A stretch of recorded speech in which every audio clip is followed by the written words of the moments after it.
வாழ்க வையகம், வாழ்க வையகம், வாழ்க வளத்துடன் உலகெங்கும் இருக்கும் நமது யூடியூப் குடும்பத்தினருக்கு டாக்டர் டிவைன் தினேஷன் அன்பான வணக்கங்கள். சரிங்க, மே மாத பலன், அதாவது நம்மளுடைய தமிழ் புத்தாண்டு ஆரம்பித்து அடுத்த மாதம் மே மாத பலன் பார்க்க போகிறோம்.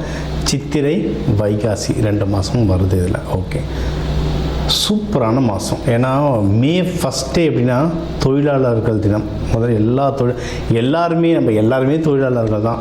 ஹவுஸ் ஒய்ஃபாக இருந்தால் கூட வீட்டில் அவங்களுக்கு தான் வேலை ஜாஸ்தி. அதனால் எல்லாருக்கும் ஃபஸ்ட்டு தொழிலாளர் தினம் வாழ்த்துக்கள் ஒன்று. ரெண்டாவது, கள்ளழகர் ஆற்றில் எழுந்தருள்றது பெருமாள், அவருக்கான நல்ல விசேஷ நாள் மே 1. மே 30, 31 நம்ம தமிழ் கடவுள் முருகனுடைய வைகாசி விசாகம், சரியான பவர்ஃபுல் டே, பீக்கு பவர். முருகர்லாம் அந்த டைமில் அவர் பிறந்ததே என்னென்னா விசாக நட்சத்திரம், பீக்கு பவரில் இருப்பார். ஸோ இந்த மாதம் ஆரம்பிக்கிறதுலேருந்து முடிகிற வரைக்கும் பயங்கரமான ஃபெஸ்டிவல் தான், புனிதமான மாதம். சரி, இந்த புனிதமான மாதத்தில் நமக்கு எப்படி இருக்குது, நம்மளுடைய ரெகுலரான லைஃப் எப்படி இருக்குது, எந்தெந்த விஷயம்னா நம்மளுக்கு சாதகமாக இருக்குது, அதில் ஜெயிக்கலாம், எந்தெந்த விஷயத்துலலாம் நான் கொஞ்சம் உஷாராக இருக்கணும் அதை பார்ப்போம். இதில் எந்தெந்த தெய்வத்தை வழிபடணும், என்னென்ன பரிகாரங்கள் இல்லை என்னென்ன வழிமுறைகள்லாம் நான் பண்ணேன்னா எனக்கு இந்த மாதம் சூப்பராக இருக்கும்ன்றதை ஒவ்வொன்றா பார்த்து வருவோம். வாங்க. மேஷ ராசி லக்னக்காரங்களுக்கு எப்படி இருக்குது? சூப்பராக இருக்குங்க நம்மளது. ஏன்னா உங்களுக்கு இப்போ சூரியன் உங்கள் வீட்டில் இருக்கார், கொஞ்சம் கோவம் டென்ஷன்லாம் இருக்கும். அடுத்த மாதம் சூரியன் மூவ் ஆகிடுவார். அடுத்த மாதம் உங்கள் 2ஆம் வீட்டெல்லாம் சூரியன் புதன்லாம் இருக்குது. சூரியன் புதன்னாவே புத்த ஆதித்ய யோக் அப்படின்னு சொல்லுவாங்க. அப்போனா நம்ம யோசிக்கிற விஷயங்கள் கொஞ்சம் தெளிவாக யோசிப்போம். அப்போ 2ஆம் வீட்டில் உங்களுக்கு இருக்குன்னா பணம் சம்பந்தமாக, குடும்பம் சம்பந்தமாலாம் கொஞ்சம் தெளிவாக யோசிப்பீங்க. தெளிவாக யோசித்து ஸ்கெட்சு போட்டு பண்ணுவீங்க. இது ஒன்று. 3ஆம் வீட்டிலலாம் குரு சுக்கிரன் இருக்காங்க. குரு சுக்கிரனும் நல்ல யோகத்தை தரும். சரிங்களா? ஸோ நீங்கள் எடுக்கிற முயற்சிகள்லாம் நல்லா வின் பண்ணுவீங்க. ஸோ முயற்சி ஸ்தானம் நல்லா இருக்குது, தனஸ்தானம் நல்லா இருக்குது. அப்போது முயற்சியும் நல்லா இருக்குது, தனமும் நல்லா இருக்குன்னா என்ன, இன்வெஸ்ட்மெண்ட்டு தான். இப்போ வீடு வாங்க போகிறீங்க, நிலம் வாங்க போகிறீங்க, இல்லை பைக் வாங்க போகிறீங்க. நம்ம 100 ரூபா கொடுத்து படம் வாங்க போகணும், படம் பார்க்கணுன்னாவே அத்தனை ரிவ்யூ பார்க்குறோம். நம்ம வீடு வாங்கிறதுக்கு, பைக் வாங்கிறதுக்கு எவ்வளோ தேடுவோம். அதெல்லாம் முயற்சி தானே. அந்த முயற்சி உங்களுக்கு வெற்றியை தரும். அதேமாரி கையில் காசும் வரும். அழகாக எது வாங்கணுமோ வாங்குங்க. இப்போ இருக்க காலகட்டத்துக்கு எதில் பணம் போட்டால் வளரும்ன்றதை செக் பண்ணிவிட்டு, ஜோதிடத்தில் செக் பண்ணிவிட்டு நீங்கள் வாங்கினீங்கன்னா ஜெயிக்கிறது பல மடங்கு உறுதி இது. ஸோ பணம் விஷயம்லாம் சூப்பராக இருக்குது. அடுத்து நல்ல வேலை கிடச்சிருச்சு, நல்ல வீடு வாங்குகிறேன், அடுத்து இந்த கல்யாணம் தான். கல்யாணத்துக்கும் டைம் சூப்பராக இருக்குது. நம்ம போன வருஷமே சொல்லியிருந்தோம், மேஷத்துக்கெல்லாம் கல்யாணத்துக்கு ரொம்ப நல்லா இருக்குது. நிறைய மேஷக்காரங்க கல்யாணம் நடந்துச்சு. நம்மளது பார்த்தே நிறைய கிளைண்ட்ஸுக்கு நடந்துச்சு. இன்கேஸ் யாராவது மிஸ் பண்ணிட்டீங்கன்னா இந்த வருஷம் கல்யாணம் பண்ணிவிடுங்க. கல்யாணத்துக்கு யோகம் இன்னமும் சூப்பராகவே இருக்குது. ஒன்று. இன்னொன்று, யாராவது ஏற்கனவே லவ் பண்ணிட்டு இருந்தீங்கன்னா அதையும் கல்யாணத்தான் மாற்றிடுங்க. இப்போ இது மேஷக்காரங்களை விட மேஷக்காரங்களை லவ் பண்ணுறவங்களுக்கு இதில் மெயினாக சொல்லணும். ஏன்னா ரொம்ப கோவக்காரங்க, அடிக்கடி கோச்சின்னு போயிடுவாங்க. இவங்கெல்லாம் கல்யாணம், அந்த கால் கட்டுன்றது மெயினாக மேஷத்துக்கு தான் வேணும். அதுவும் மேஷம்லாம் லக்கிங்க. உண்மையை சொல்ல போனால் மேஷம் லக்கி. ஏன்னா காலபுருஷத்துக்கு ஃபஸ்ட்டு அவங்க அப்படியே 7 யாருன்னு பார்த்தா சுக்கிரன் துலாம் வரும். அதனால் இவங்க கோவக்காரங்களாக இருப்பாங்க, இவங்களுக்கு வரவங்க பார்த்தா ரொம்ப அமைதியாக இருப்பாங்க. சரிங்களா? அதனால் சீக்கிரம் கல்யாணம் பண்ணுறது மேஷத்துக்கு சந்தோஷம். ஏன்னா உங்களை வழி நடத்த ஒரு ஆள் வேணும், அது கண்டிப்பாக கிடைக்கும். ஸோ லவ்லாம் பண்ணிங்கன்னா சீக்கிரம் கல்யாணம் பண்ணிக்கோங்க. இது ஒன்று. அடுத்து இந்த கல்யாணம், லவ், இதுக்கெல்லாம் நல்ல செலவும் ஆகும்.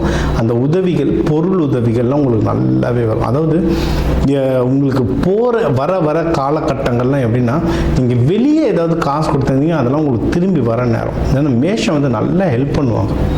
யாராவது கஷ்டம்னு சொன்னால் அவங்ககிட்ட பணம் இருந்தால் பணம் கொடுப்பாங்க, இல்லை உழைப்பு கொடுப்பாங்க, ஏதோ ஒரு விதத்தில் அவங்க கொடுத்து ஹெல்ப் பண்ணுவாங்க. அது சில டைம் அவங்களுக்கு வரும், சில டைம் வராது. இப்போ இருக்கிற காலகட்டம் எப்படின்னா திரும்பி வரும். ட்ரை பண்ணுங்கள். இந்த மாதம் மட்டும் இல்லை, இதுக்கப்புறம் வர மாதங்கள் எல்லாமே அது இப்போவே ஆரம்பிச்சிடும். நீங்கள் வெளியே எதனா கடன் கொடுத்துருக்கீங்க, வாங்கணும், இல்லை உங்கள் சொத்து வாங்கணும். முக்கியமாக உங்கள் ஹஸ்பண்டு ஒய்ஃப், உங்களுடைய துணைவி இல்லை துணைவியார், அவங்க சைட்லேருந்து எதனா பணம் வரணும், சொத்துக்கள் வரணும், அதெல்லாம் இப்போ ட்ரை பண்ணலாம். வரத்துக்கு அதிகமான வாய்ப்புகள் இருக்குது. தாராளமாக ட்ரை பண்ணுங்க. சரியா? இன்னொன்று, நீங்கள் யாராவது தொழில் செய்கிறீங்க, பிஸ்னஸ் பண்ணுறீங்கனாலும் பிஸ்னஸும் நல்லா வரும், நல்ல ப்ராஃபிட் வரும். சரிங்களா? ப்ராஃபிட் வரலன்னா உங்கள் ஜாதகத்தை பார்த்து செக் பண்ணுங்கள். அது ராகு பகவான் இருக்கிறதுனால சில டைம் ப்ராஃபிட் வராமல் இருக்கும்னு சொல்லுவாங்க. ஒன்றும் இல்லைங்க, சில தாந்திரிக பரிகாரங்கள்லாம் இருக்குது. கருப்பு உளுந்துலாம் கையில் வச்சுக்கோங்க. இல்லை வாரத்துக்கு ஒரு 2 தடவை கருப்பு உளுந்து வந்து தோசையிலையோ இட்லியோ ஏதோ ஒரு விதத்தில் கருப்பு உளுந்து உங்கள் வயிற்றுல போகணும். அது போக போக ராகு பகவான் நல்ல பேலன்ஸ் ஆகும். ஒன்று தெய்வமாக பார்க்கலாம், இன்னொன்று கிரகமாக பார்க்கலாம். கிரகமாக பார்த்தீங்கன்னா அந்த சில வீட்டிலையே நம்ம கிச்சன்லேயே நிறைய தானியங்கள் இருக்குது. அதை கரெக்டாக யூஸ் பண்ணாலும் அந்த கிரகங்கள் நல்ல பேலன்ஸ் ஆகும். அது ராகு பகவானுக்கு கருப்பு உளுந்து சாப்பிட்டுட்டு வாங்க, லைஃப் வந்து சிறக்கும். நீங்கள் வந்து எதில் உஷாராக இருக்கணும் அப்படின்னா, வேலைக்கு போகிறவங்க கொஞ்சம் உஷாராக இருக்கும். ஏன்னா அதை சொன்ன மேஷத்துக்கு வந்து நம்ம பஞ்சாயத்தில் மாற்றத்தை விட ஊருக்காக போய் நின்று பஞ்சாயத்தில் மாற்றது தான் ஜாஸ்தி. ஊரில் இருக்கவங்களுக்கு மச்சான் இங்கே வாடா பிரச்சனைனா நம்ம டபக்குன்னு ஓடிடுவோம். சம்மந்தமே இல்லாதவங்க கூப்பிட்டா கூட அவங்களுக்குன்னு போய் ஓடுவோம். அதில் தான் பிரச்சனை மாட்டுறீங்க. இப்போ வந்து நம்ம வீரத்தை காட்டுற நேரம் கிடையாது. அதுவும் முக்கியமாக வேலை செய்கிற இடத்துல வீரத்தை காட்டுற நேரம் கிடையாது. அமைதியாக இருங்க. நம்ம வந்து சாதிக்கிற நேரம். எவ்வளோ அமைதியாக இருக்கீங்களோ அவ்வளவோ நீங்கள் வந்து வேலை செய்கிற இடத்துல ஜெயிச்சுட்டு வரலாம். அதேமாரி குடும்பத்துலேயும் அதே மாதிரி தான். பசங்கக்கிட்டேயும் சில பேர்லாம் மேஷம் வந்து பாசம் எவ்வளவு காட்டுறாங்களோ அவ்வளவும் அடிக்கவும் செய்வாங்க குழந்தைங்க. சில பேர் வீட்டிலலாம் அப்போ வந்து பெல்ட், இப்போ யாரும் அடிக்கிறது இல்லை. நாங்களாம் பெல்ட்டு சீப்பு எல்லாத்துலேயுமே அடி வாங்கியிருக்கோம். நல்லா அடிப்பாங்க. கொஞ்ச நேரம் பொறுத்து ஐஸ்கிரீமும் வாங்கி தருவாங்க. அதெல்லாம் பக்கா மேஷம். சரிங்களா? அதனால் இந்த குழந்தைங்க கிட்ட இப்போ டென்ஷன் ஆச்சுன்னா நீங்கள் பொறுமையாக வெளியே போயிட்டு அங்கே உக்காந்துட்டு டீ சாப்பிட்டுட்டோ ஏதாவது ரிலாக்ஸ் பண்ணிட்டு வாங்க. குழந்தைங்க கிட்ட கோவத்தை காட்டாதீங்க. நீங்கள் பொறுமையாக இருக்க ஆஃபீஸு வீடு ரெண்டுத்துலேயுமே சந்தோஷம் வந்து ரொம்பவே ஜாஸ்தியாகுங்க. சரிங்களா? இதுக்கு வந்து நீங்கள் வந்து மெயினாக தவம் யோகா பண்ணி நல்லது. நம்ம மேஷம் அவ்வளோ சீக்கிரம் உட்கார மாட்டோம். தவம் பண்ணுறதுலாம் 5 நிமிஷத்துக்கு மேலே ஒரு இடம் உட்கார மாட்டோம். ஆக்டிவிட்டி பண்ணுங்க. இப்போ அதை சொன்னேன். இப்போ முருகன் கோயிலில் இப்போ நிறைய பேர் கேட்பாங்க, முருகன் வந்து பால் குடம் எடுக்க சொன்னாரா, வேல் குத்த சொன்னாரான்லாம் கேட்பாங்க. என்னென்னா எல்லா ராசிக்காரங்களும் வருவாங்க முருகன் கோயிலுக்கு. எல்லாரையும் பஜனை பாட சொன்னால் பாட மாட்டாங்க. சில பேருக்கு மிதுன ராசியாக இருந்தால் பஜனை பாட பிடிக்கும், கும்பராசியாக இருந்து தவம் பண்ண பிடிக்கும். மேஷத்துக்குலாம் எப்படின்னா பால் குடம் தூக்குறது, பாத யாத்திரை போகிறது, வேல் குத்துறது, ஆக்டிவிட்டி. அவங்களுக்கு எனர்ஜி ஜாஸ்தியாக இருக்கும். உடம்புல வந்து எனர்ஜி, ஏதாவது ஆக்டிவிட்டி பண்ணணுன்றது எனர்ஜி ஜாஸ்தியாக இருக்கும். ஸோ நீங்கள் வந்து மலை ஏறுங்க. மலை மேலே இருக்கும்போது குன்று இருக்கும் இடமெல்லாம் குமரன் இருப்பார். எங்கெங்கெல்லாம் மலை மேலே இருக்கும் பாத யாத்திரையை நடங்க, மலை மேலே ஏறுங்க. இல்லை கொஞ்சம் தூரத்துலேருந்து ஒரு 2 கிலோமீட்டருக்கு முன்னாடி இப்போ நான் கிரிவலம்லாம் போனேன்னா கோவில் கிட்டலாம் இல்லை, ரொம்ப இப்போலாம் பஸ் ஸ்டாண்ட்லேயே தூரமாகிடுச்சு. பஸ் ஸ்டாண்டு அங்கேருந்து ஆட்டோலாம் அப்படி கொண்டு நடந்தே போயிடுவேன். எப்படியும் அங்கே போய் நடக்க தான் போகிறோம், இங்கேருந்து நடப்போமேனு ஆரம்பிச்சிடுவேன். அந்தமாதிரி கோவிலுக்கு முன்னாடி இறங்கிட்டு நடங்க. இங்கே ஃபிசிக்கலாக ஆக்டிவிட்டி பண்ண பண்ண பண்ண உங்கள் மனசும் உடலும் ஒருநிலைப்படுத்தும். நீங்கள் வந்து வாழ்க்கையில் முன்னேறதுக்கு சரியான வாய்ப்புகள் இருக்குது. தெய்வ வழிபாடு அப்படின்னு கேட்டிங்கன்னா முருகர் தான். முருகர், வள்ளி தேவானி, இவங்க துர்க்கை அம்மன் இருக்காங்க. செவ்வாய்க்கிழமை செவ்வாய் கோரையில் தீபம் போட்டு அரளிப்பூ கொடுத்து தீபம் போட்டு வேண்டிட்டு வாங்க. வைகாசி விசாகம் வருது. இந்த ஃபங்க்ஷனை தவற விடாமல் கண்டிப்பாக போயிட்டு முருகனை போயிட்டு வேண்டிட்டு வாங்க. அந்த கோவிலில் பக்கத்தில் எந்த முருகன் கோவில் இருக்கோ அந்த முருகன் கோயிலில் போய் வேண்டிட்டு வாங்க. சூப்பராக அமையும் இந்த மாதம். ஸோ இப்போ வந்து உங்கள் ராசிக்கு வந்து முக்கியமான தகவல் எல்லாமே பார்த்தோம். என்னென்ன ஓவராலாக எப்படி இருக்கும், பணம் எப்படி வரும், கடன் வாங்கலாமா வாங்கக்கூடாதா, வேலையில் முன்னேற்றம் எப்படி இருக்கும், தொழில் முன்னேற்றம் எப்படி இருக்கும், யாருக்கு கல்யாணம் நடக்கும் நடக்காது, என்ன பண்ணால் கல்யாணம் நடக்கும், மகப்பேறு பற்றி, உடல்நிலை, இந்த கோர்ட்டு கேஸு, சண்டை சச்சரவு எல்லாம் ஒரு வாழ்க்கையில் வர முக்கியமான பிரச்சனைகள், முக்கியமான விஷயங்கள் எல்லாத்தையும் பார்த்துட்டோம். இப்போ நம்ம உலகத்தில் பார்த்திங்கன்னா ஒரு 12 கோடி தமிழர்களாவது இருப்பாங்க. ஒரு ராசிக்கு ஒரு கோடின்னு எடுத்தாலும் அவ்வளோ பேருக்கும் நம்ம வந்து பொது பலன் சொல்லியிருக்கோம். கைரேகை மாதிரி ஒவ்வொருத்தருக்கும் அவங்களுடைய சார்ட், ஜோதிடம் வந்து அவங்களுக்கு மாறும். சரிங்களா?